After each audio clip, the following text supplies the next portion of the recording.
My life be like.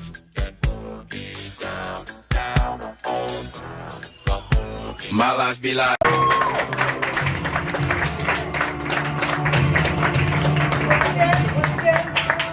Saldana, give me a hand.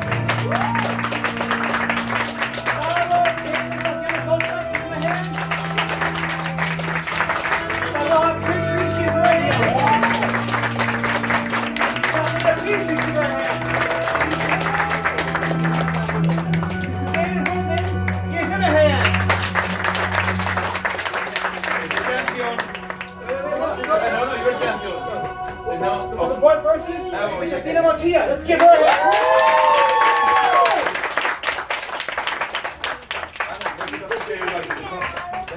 One picture. Why? Do you want me to turn off the laptop so you don't have to? Well, I mean, it's reflecting on the on her face. Yeah. Okay. Perspective.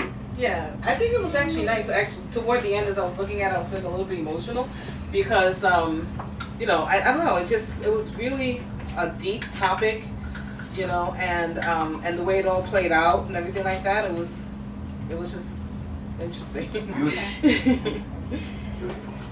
At the end, Anna, you take a picture. Anna. Was this the first time for everyone acting?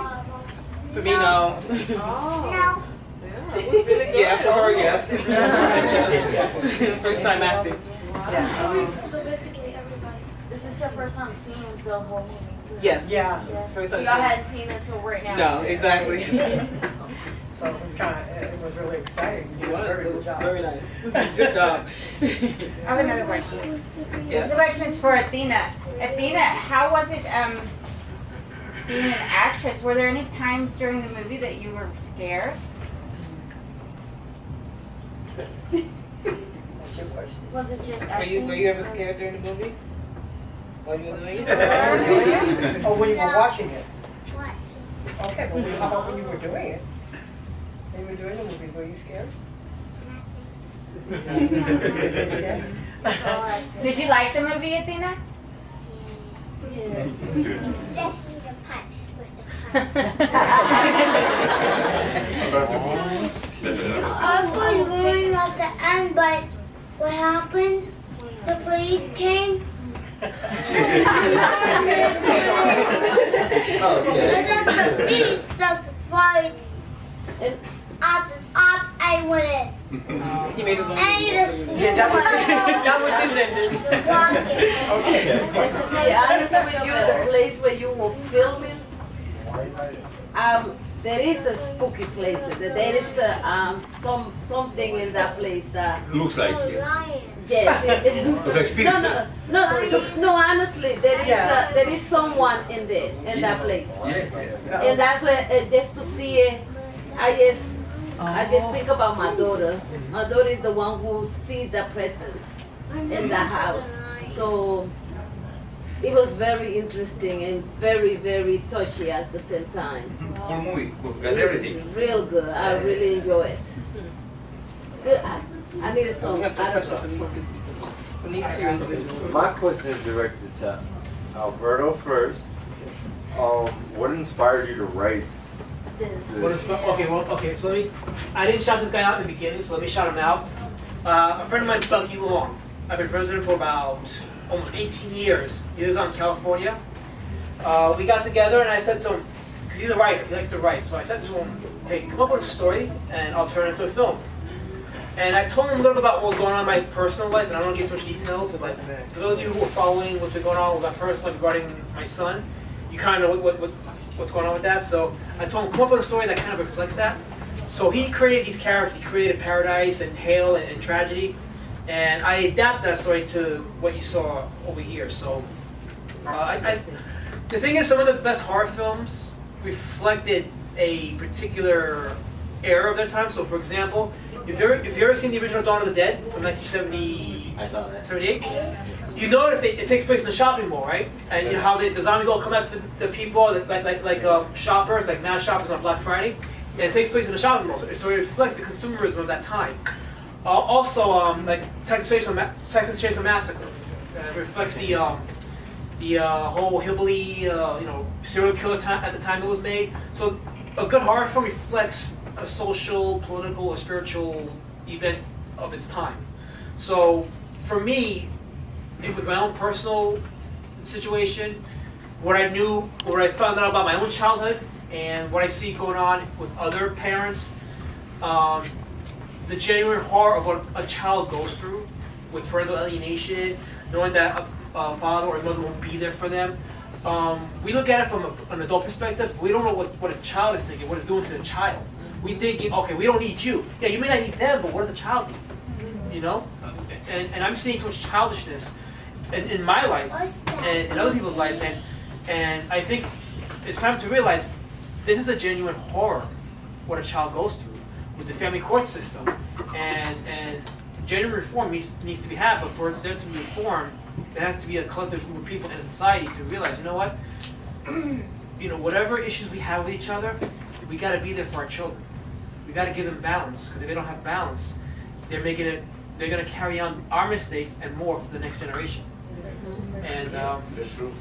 and I think it was time for myself personally to reflect that in a movie and see where this goes, and hopefully open some eyes and open some hearts. And it's a theme that affects every culture, every neighborhood, every race, every ethnicity. This is something that we can all relate to.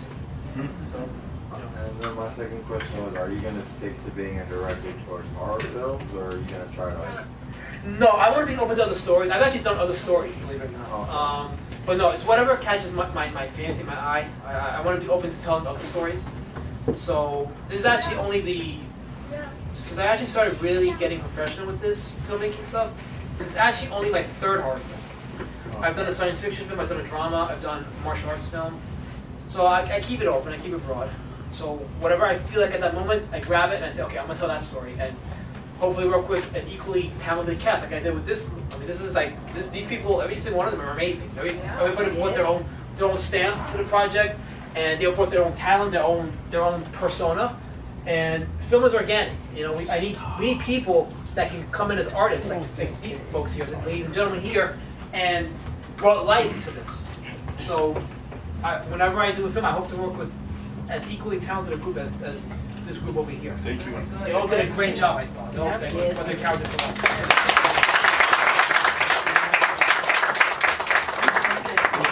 He's phenomenal. He's very good. The second movie you do with him, you remember Hanging Man from us? I made this Scary too. You always made me to beat me somebody.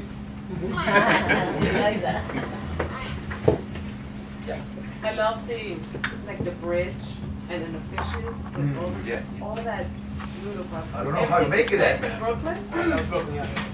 No, with the scary and the raining. Oh, yeah, your cinematography was like on point when it Yes. came to Very talented. opening and cutting through between scenes and all that. Like you were in sync with the music as well as the portrayal that leads into the depth of their dark story. Yeah. Question for the cast. Since you guys finally got to see it for like the full cut, how were you coming into it? Were you nervous of how it would turn out? Okay, who want to answer? I think I was more excited to see how it was going to turn out. I was sure going to be okay because I know he's an best. I was 100% sure. Film have to be good. Yeah. It's interesting when you're right there and you see where everything is. It's hard to figure out like how it's going to look, unless you're looking through the camera and you're the director. And a lot of times you're directed to do certain things or stand in a certain way, and you don't know like how that's going to fit in. Yeah. And it's silly to ask like, why do you want me to stand like this? Sure, there was more parts Because that the you guy- thought the guy maybe has- was going to be in it, but wasn't in the movie. Like, were you disappointed in any way that some parts didn't? No, actually, I was kind of like, oh, that's why I had to say that. When you see the whole thing, you realize like why you did this and this and this. But It all came together. Oh, it's so interesting. I mean, it was interesting to me to see that and how Alberto kind of made certain portions of it like grainy, and then he took like the sound effect of like the pigeons, like flapping, like put that on where it looks like you could hear that, but like put on that stuff like that. It really seasoned the mood of the whole thing. Exactly. My daughter loves horror movies, but she loved it. She said it's very good. She liked the horror movies. She looks like a horror, really. That's good. A little bit, you know. Remember, I was telling you, I said, the thing that I thought was really unique is like when it came into the house scene and the cat was scared in the back. Yeah. That was like, How do we do that? that was like, wow. That wasn't even Alberto, that wasn't like a purpose thing. That was like Yeah. just happened. It was just Yeah. Alberto, even the cats come to place there. Yeah. I'm cute. I'm cute. Yeah, from nowhere. Yeah. So Alberto, how long? Alberto, you got it. Yes. How long did you have to wait for the ambulance to go by? Because that was also really great. Okay, That was perfect. this is how I work when I do films. When I'm in the middle of post-production, I always pass by someone and say, you know what? That shot looks good for this one scene, so I'll do one of those. And I remember like, okay, there's a scene where after the lawyer gets killed, like I need to show some kind of juxtaposition. So I was working on Broadway one day, bedside, and I heard an ambulance. I was like, that's right, she has to get carried an ambulance. I took my phone out, I waited for it. I did it, and I went like, got it. Okay. Perfect. Wow, that was perfect. Alberto, the guy. Yeah. Yeah, I have to say more like a commentary.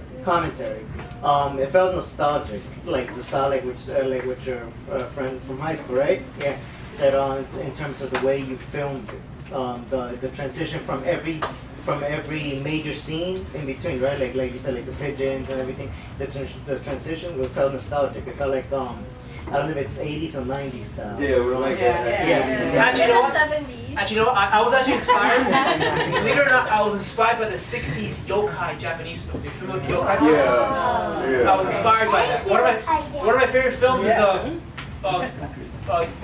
Spook Warfare from 1966. If you ever see it, especially the final scene, it mirrors what I shot in the end of this film. It had that same spookiness and same apparitions fighting each other.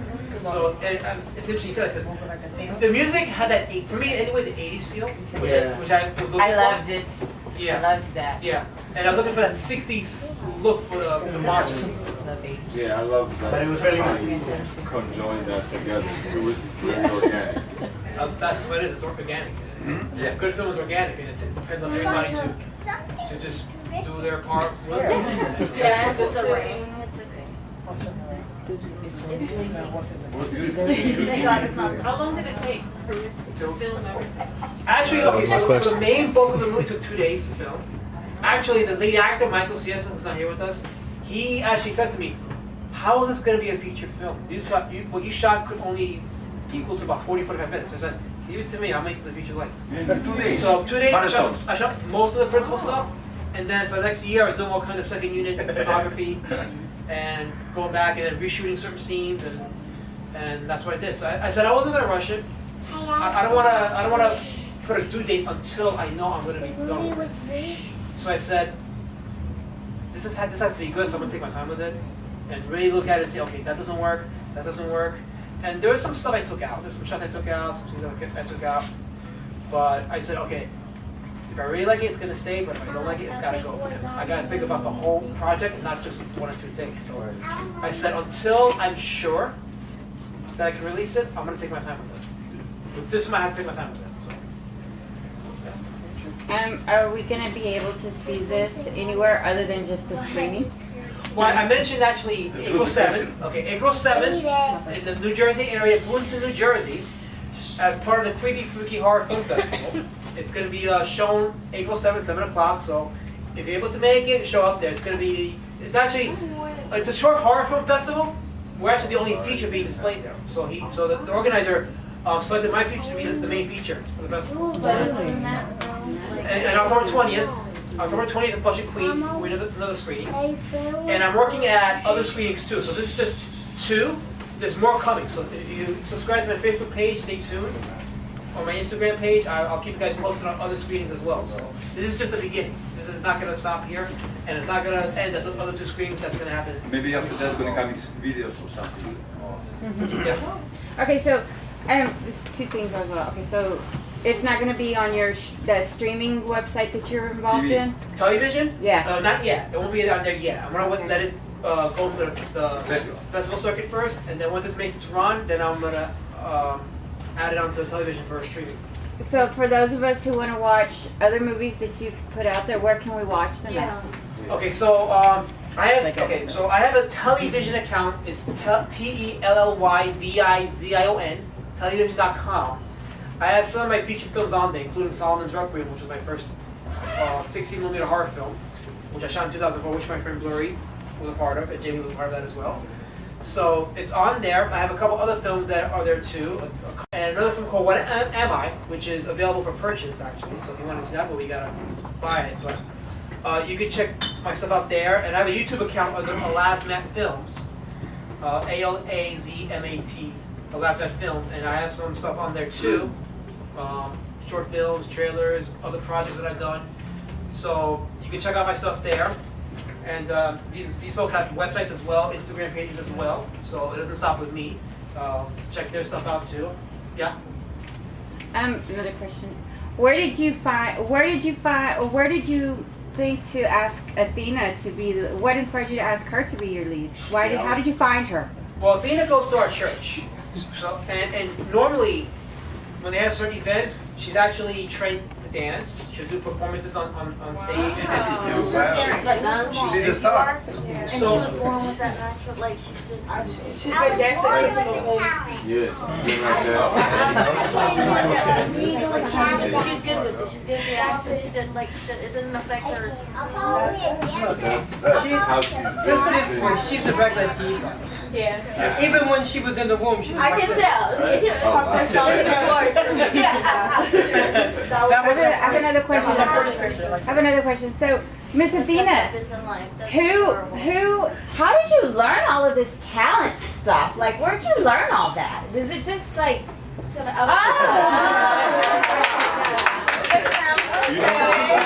knows our lines. She was no lines. wow, so Actually, when amazing. when we did her first scenes, believe it or not, I kid you not, as soon as she said her first lines, all the actors on the set were like, Yeah. Sometimes she doesn't remember our lines. Oh yeah, she remembers the lines of both actors, and like I would say something, she says, "No, you're supposed to say." She's like, yep. Get it right. She was happy when I beat her father.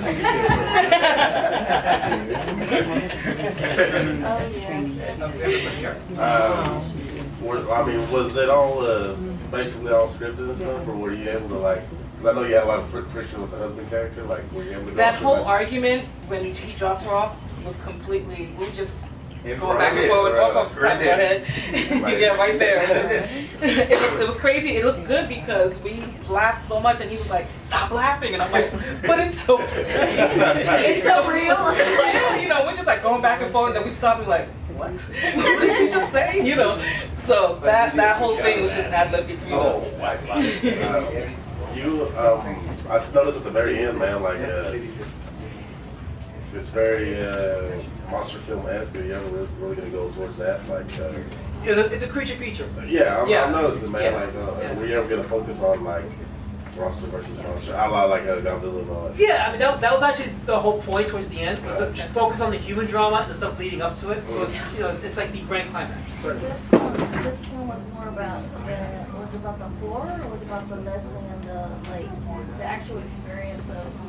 Because I can like symbolize That's the thing. life experience, or Right. it could also just be a horror movie. See, that's where I'm gonna keep quiet because I'm gonna let you guys figure it out. Ah. I'm not gonna answer that It question. didn't mean in the life experience way. I'm just saying. So yeah. Because as a filmmaker, I gotta realize that once the film is out there, it's at the mercy of those that see it.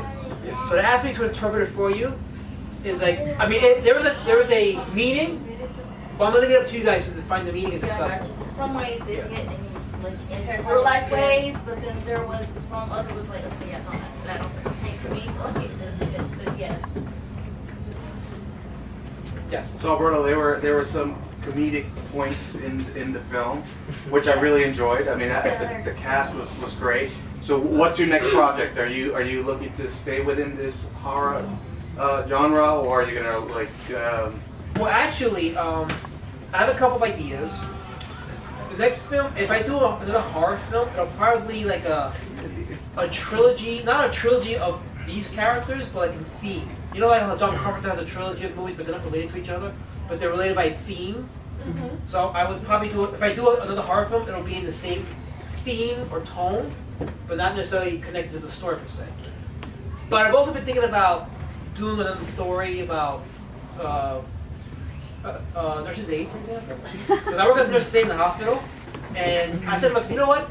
There's movies about doctors, nurses, surgeons, but I can't name a single TV show or film about a Nurse's Aid. And we got some stories to tell. So I said, you know what? I might do a movie about that and tell that story. There's a lot of stories that I can tell you from my own personal experience that I'm like, wow.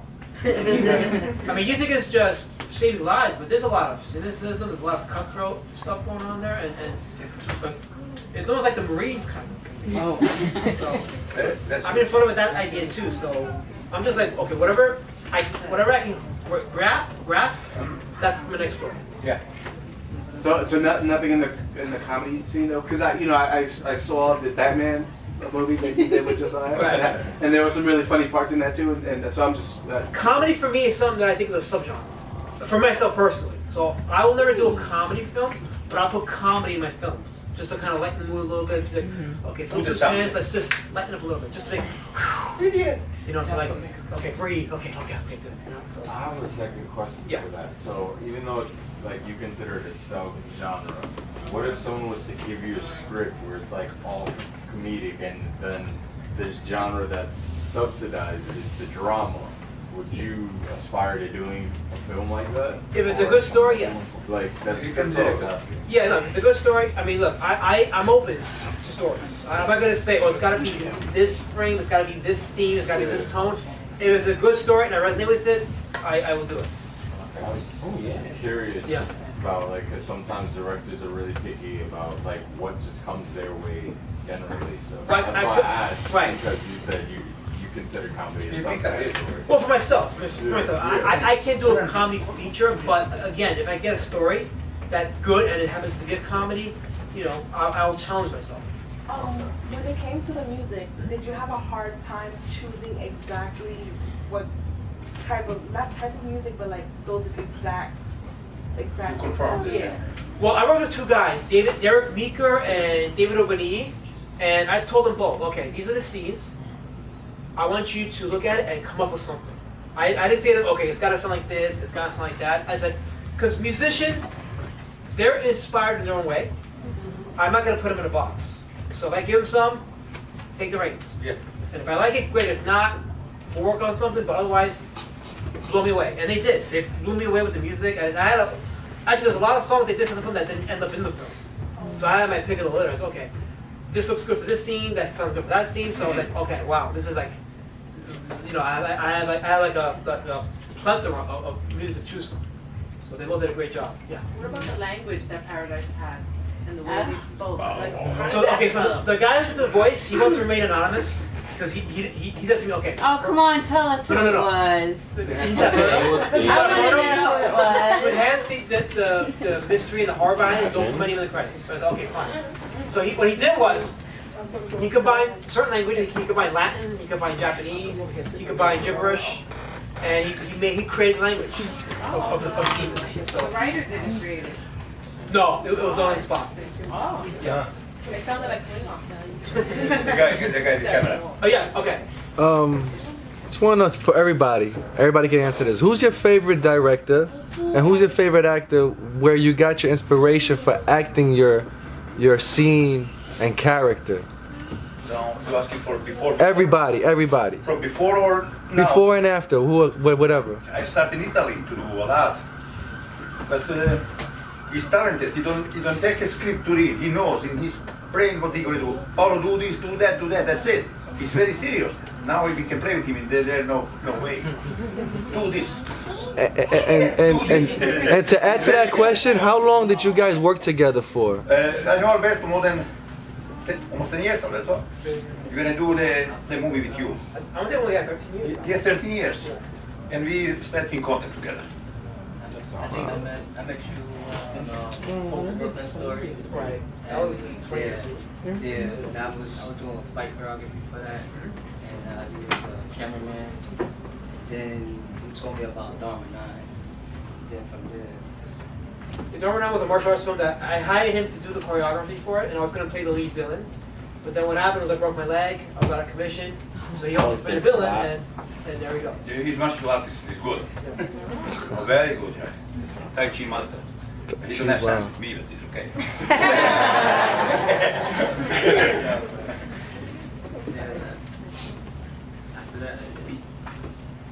And then when I offered him the part of this of Azak, he was like, oh wow, you can do a dramatic part for him. And he impressed me. He actually impressed me with his skills. I was very impressed by him. Another thing, he called me, he said, Paolo, I got part for you. You know, I said, okay. He said, do you need kids? I said, give me a couple minutes. He called me, I need your kids. I was the happiest man in the world because first time he do that movie, this is our second. I was happy, I will give everything he put at us there. I didn't take it. Thank you. I like that with kids in the film. Like that was good, and they play my kids. Next time she's gonna play Mitch. Remember? Then she said, tell Alberto, it's horror, I want to play some horror because she liked it then. You can make it Oscar.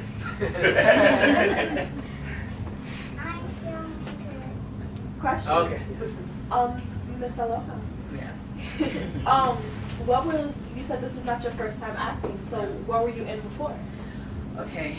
I started in doing mostly stage when I was her age, well actually younger. Wow. Because my mom was acting and she would take me with her, and I was a lot like Athena.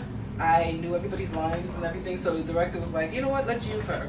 You know, so she was like that. yeah, exactly.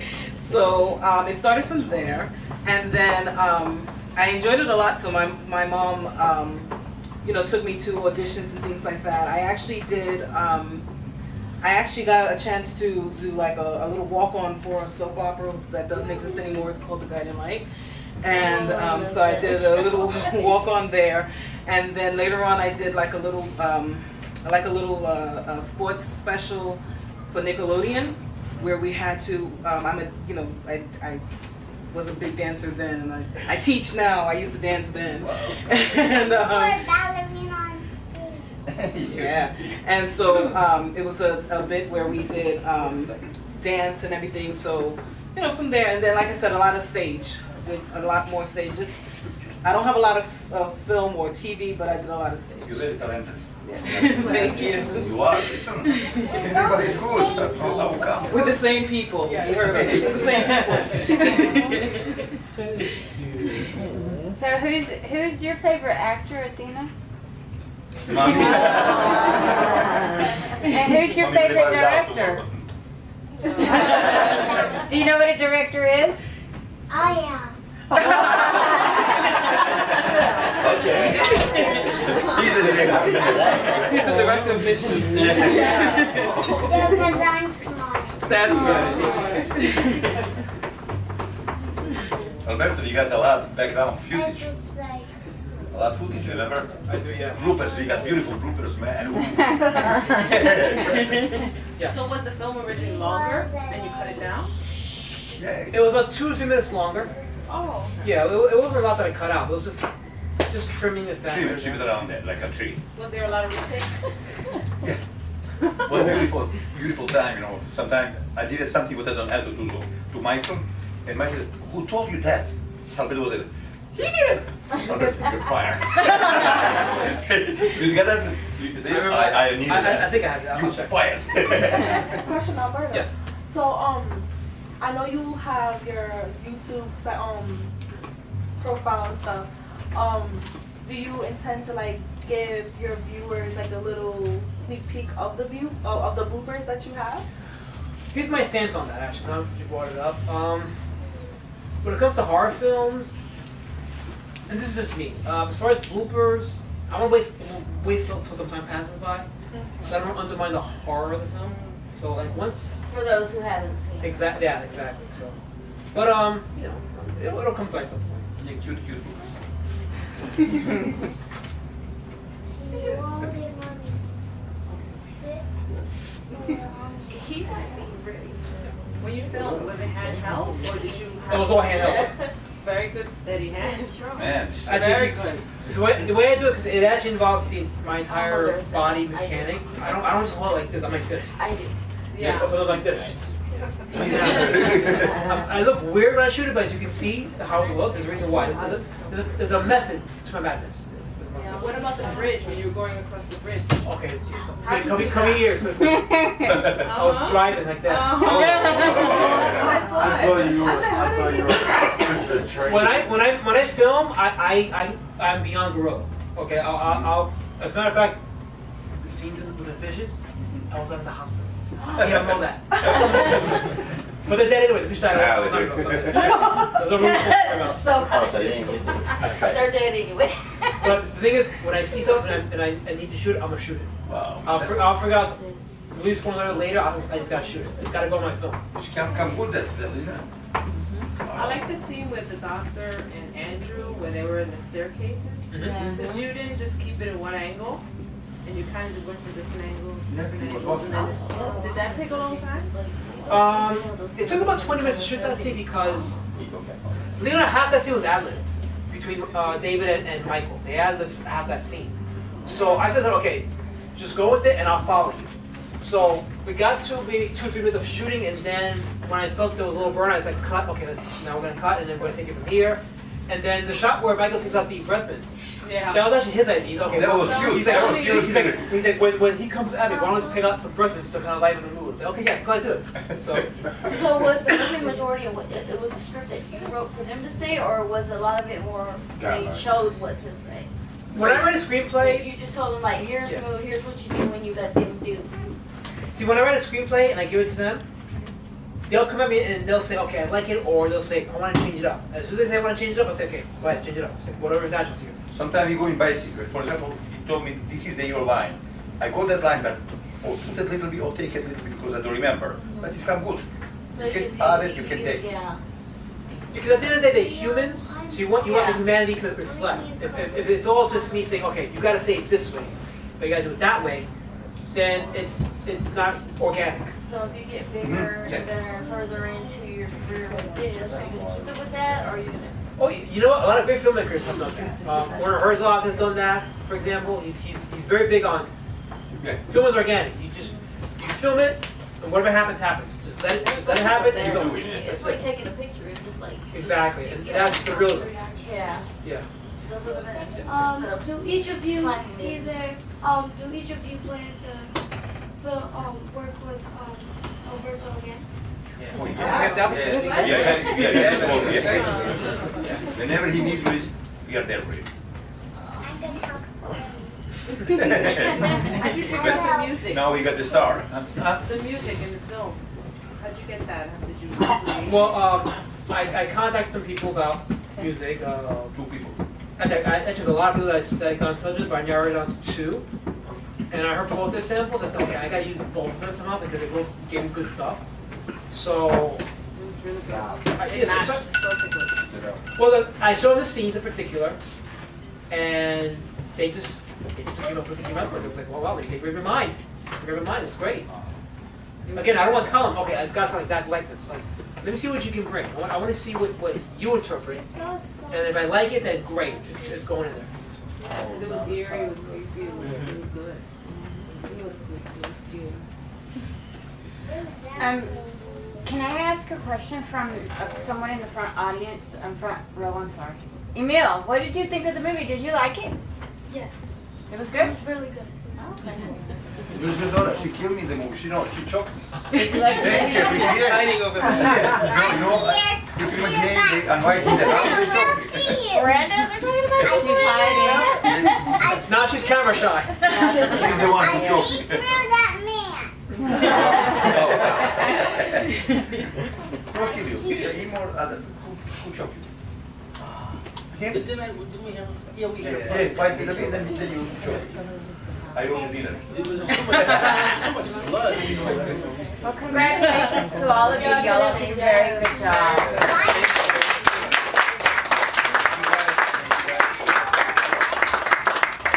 I don't get. Why did the bird go away when my friend bit him? Because he had to fight. He had to fight him. Yeah, you have to do He that. didn't go away. To save you. Unless you die. For you. Fire, fly, So you want to die? Do you want to fly?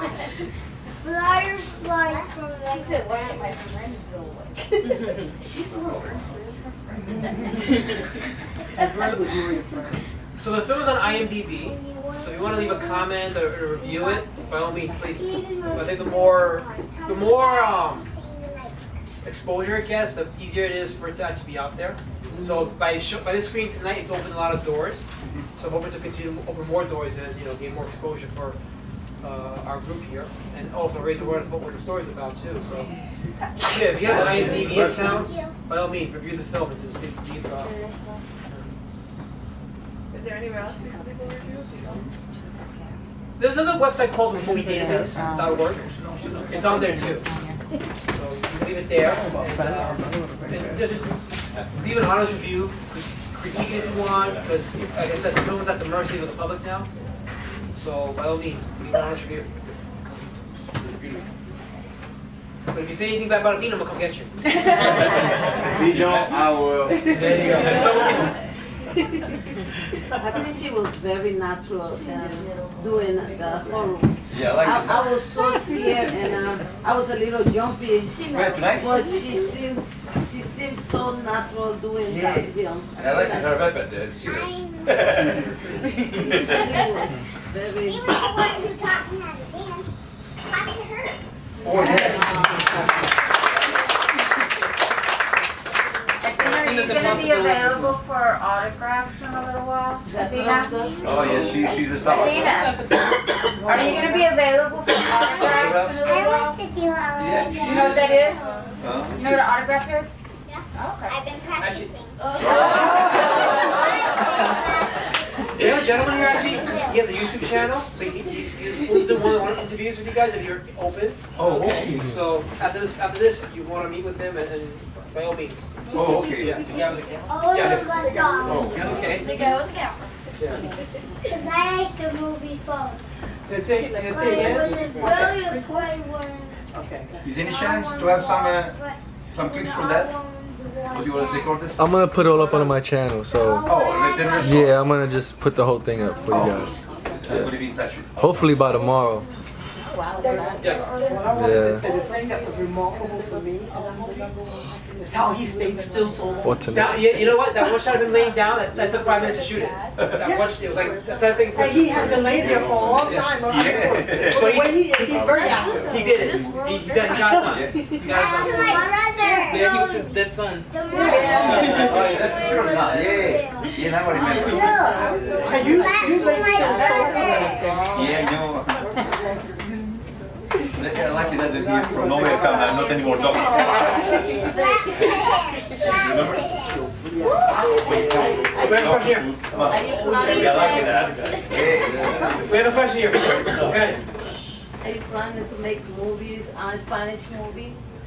I'm open to it. Believe it or not, I want to maybe, before my life ends, make a film about my Colombian heritage. I know so little about it, but I want to learn about it. So it's something that I do want to try at some point. So That would be interesting. I have lots to learn from that. So yeah. Now, Stephanie. Yes. I just wanted to say, like, I was very surprised when I saw the scenes from the Tecuanes. Is that how they say it? Tecuanes. Tecuanes. Wow, that's amazing. If people just knew, like, the reason why the Tecuanes do what they do, that would Well, be nice. okay, so explain what the Tecuanes is. Go ahead, Ignacio.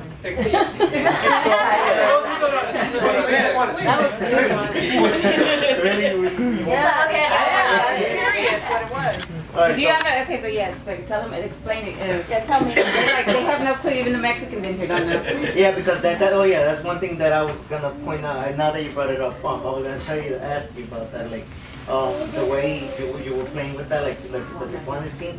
Like people that don't know about it, they can misinterpret it. I was gonna say it, and they're gonna be like, what is this exactly? And is that affecting her?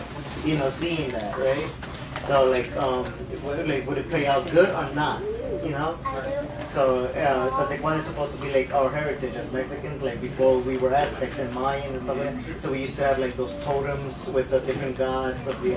So like it's almost like a remnants of like how we came from that era into how we are now. Yeah, so we celebrate basically like our roots. Yeah. That the Quantas had another meaning behind it too. I don't know for someone that didn't catch it. The lion. When does the Quantas take place?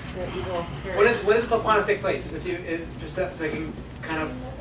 Are you talking about where it took place at that scene? Is in the church? No, but like what time period? Like, I don't know what time period. You know? I don't know. Okay, so the Quantas took place during the Feast of the Guadalupe, the Virgin Mother. And there's a theme in the film about parentage. She's watching a celebration that takes place during the Feast of the Virgin Mother. Later on in the film, when the father comes to church, what does he pray? The rosary. No, what prayer is he praying? Oh, he's praying our Father, but he has the rosary in his hand. Okay. Oh, yeah. And while Paradise was talking to Athena, how did she understand him? He was speaking a different language. Because you're going the wrong way. Well, actually, when I know the lines. Yeah, you see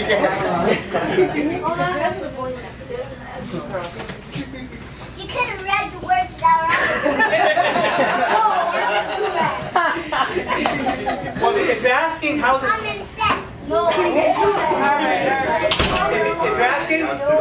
If you're asking how she was able to understand the creature, I initially thought about the idea of having to speak English, but I said, you know what? To give it the otherworldly feel, have to speak a different language, but then as we got an ambiguity in terms of how was she able to understand it? I figured. You know? So kind of like leave that open to interpretation. Kind of like, Yeah, my son was asking that. Yeah. for example, I mean, Star Trek plays with that. Yeah. Use a different language, talk to each other. Star Wars, same thing. So, like you see some Japanese films, people talking English and Japanese, like they're having a conversation. I have a theory to it. Okay. It's like basically that being that entity, whenever he went to go kill the bad guys or the mean people, she would appear with him. So I'm thinking like he still had a spiritual connection. So regardless of what language he spoke to her, they still were on the same wavelength mentally. So it's like that's how come I feel like that language barrier was broken. Right. Yeah. Yeah.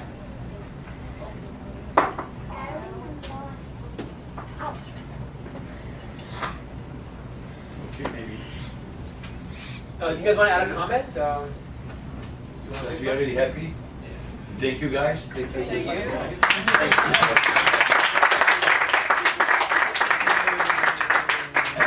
We got the beautiful lady here.